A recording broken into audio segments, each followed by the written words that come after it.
सन था 2019। ऑस्ट्रेलिया के Parker's telescope में एक अजीब सा सिग्नल डिटेक्ट होता है, जो सिग्नल बेसिकली हमारे सबसे करीबी स्टार प्रॉक्सिमा सेंचुरी से आ रहा होता है। बट मेन बात ये थी कि ये सिर्फ प्रॉक्सिमा सेंचुरी से नहीं आ रहा होता है, ये बल्कि प्रॉक्सिमा सेंचुरी के अराउंड रिवॉल्व कर रहे हुए एक रॉकी प्लैनेट जिसका नाम प्रॉक्सिमा बी है, उससे आ रहा होता है। बट क्या ये कोई एलियन सिग्नल है जो प्रॉक्सिमा बी के एलियंस हमें भेजना चाह रहे थे? So let's come to the audio title Proxima B have alien signals. मेरा नाम है Shubham and you are watching science bull. ये सिग्नल्स कोई नेचुरल सिग्नल्स नहीं है जो प्रॉक्सिमा बी से आ रहे हैं, बल्कि ये जो सिग्नल्स है ये सिग्नल्स आर्टिफिशियल सिग्नल्स है। यानी कि नॉर्मली इसे ऐसी प्रजाति ने बनाया है जिस प्रजाति के पास लगभग हमारी जैसी टेक्नोलॉजी है, जो कि नॉर्मली जब इसके फ्रीक्वेंसी वेव्स चेक करे गए तो पता चला कि जो सिग्नल्स हम अपने सैटेलाइट्स में यूज करते हैं ये उसी के जैसे टाइप के सिग्नल्स है। यानी कि नॉर्मली ये सिग्नल्स ऐसा सिग्नल्स नहीं है जो कोई नेचर क्रिएट करा है, बल्कि ये एक आर्टिफिशियल सिग्नल्स है जो कोई और अदर प्रजाति या फिर कोई और अदर सिविलाइजेशंस क्रिएट कर रही है। इससे ये चीज प्रूफ हो जाती है कि ये सिग्नल्स जो हमने डिटेक्ट करे हैं ये सिग्नल कोई नेचर क्रिएटेड सिग्नल्स नहीं है, बल्कि एक आर्टिफिशियल सिग्नल्स है जो कहीं ना कहीं कोई और अदर सिविलाइजेशंस के ही है।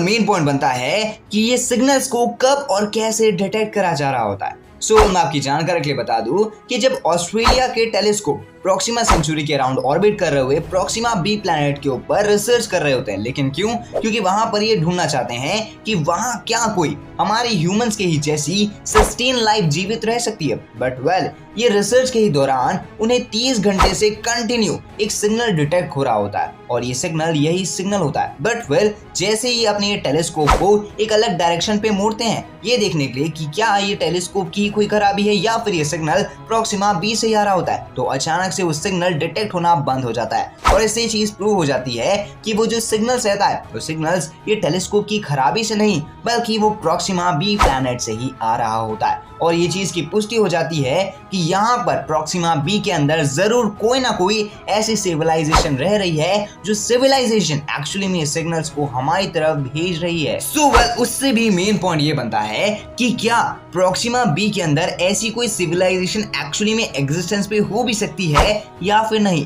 मैं आपकी जानकारी के लिए बता दूं कि अगर हमें इसे समझना है तो हमें सबसे पहले ये समझना होगा कि जो प्रॉक्सिमा सेंचुरी है ये वर्क कैसे कर रहा है। मैं आपकी जानकारी के लिए बता दूं कि जो प्रॉक्सिमा सेंचुरी है ये बेसिकली 2 स्टार का बाइनरी कॉम्बिनेशन है। यानी कि जैसे हमारे सोलर सिस्टम पे एक सिंगल स्टार है ना, सेम ऐसे यहाँ पर 2 स्टार है जो स्टार एक दूसरे के अराउंड रिवॉल्व कर रहे हैं। और उससे भी ज्यादा खास बात यह है कि जो प्लैनेट्स है ये अपने अपने स्टार के अराउंड ऑर्बिट कर रहे हैं। यानी कि नॉर्मल सी बात यह है कि यहाँ पर 2 स्टार है जो स्टार्स के अराउंड उनके प्लैनेट रिवॉल्व कर रहे हैं। और सबसे मेजर और सबसे खास बात यह है कि जो इनमें से प्रॉक्सिमा बी प्लैनेट है वो जो अपना बाइनरी स्टार है जिसका नाम प्रॉक्सिमा है उसके काफी ज्यादा क्लोज है। और उससे भी खास बात यह है कि वो जो स्टार के अराउंड रिवोल्यूशन कंप्लीट कर रहे हैं वो स्टार एक रेड ड्वार्फ स्टार है। अब जो रेड ड्वार्फ स्टार होते हैं वो नॉर्मल स्टार के कंपैरिजन पे 1000 टाइम्स ज्यादा पावरफुल होते हैं। अब आप एक छोटा सा कंपैरिजन करिए कि जो हमारा स्टार है यानी कि जो हमारा सूर्य है उसके सोलर फ्लेयर्स इतने ज्यादा पावरफुल होते हैं कि कभी कभी वो पृथ्वी के ओजोन लेयर तक को तबाह कर देते हैं।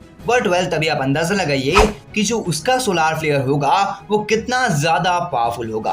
इसीलिए कहा जाता है कि जो प्रॉक्सिमा बी है उसकी एक तरफ गारंटेड चांसेस है कि हमेशा रेडिएशन रहता ही होगा, क्योंकि बेसिकली है ये ना कि जिस तरीके से जो हमारा अर्थ और मून है वो एक दूसरे से टाइटली लॉक है, यानी कि दोनों का फेस एक ही तरफ दिखता है, सेम ऐसी ही जो प्रॉक्सिमा बी और उसका स्टार है वो दोनों एक दूसरे से टाइटली लॉक्ड है, जिसकी वजह से हमेशा वो एक ही साइड को फेस करते हैं। यानी कि हो सकता है मे बी कि जो उसका डार्क साइड हो वहां पर कोई और अदर सिविलाइजेशन एग्जिस्ट करती हो, लेकिन इसके भी चांसेस काफी ज्यादा कम है कि वहां पर कोई और अदर सिविलाइजेशन एग्जिस्ट करती हो, क्योंकि नॉर्मली अगर एक बार रेडिएशन वहां पर आ गया तो इसके मेजॉरिटी चांसेस है कि धीरे धीरे वो रेडिएशन हर जगह पे फैलना शुरू हो जाएगा, जिससे आने वाले टाइम पे उस सिविलाइजेशन को कोई ना कोई प्रॉब्लम तो जरूर होगी।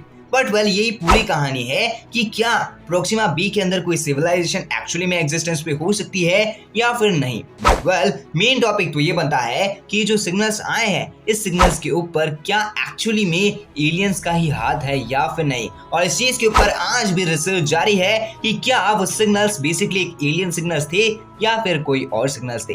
सो वेल आपको क्या लगता है सिग्नल्स के बारे में, आप इंडिया कमेंट बॉक्स में जरूर बताइएगा। बाकी अगर आपको वीडियो इंटरेस्टिंग लगी तो वीडियो को लाइक कर देना, चैनल को सब्सक्राइब करके बेल आइकन कॉल पे सेट कर देना। मैं मिलता हूं अगली वीडियो में, तब तक के लिए जय हिंद, वंदे मातरम and thanks for watching this video.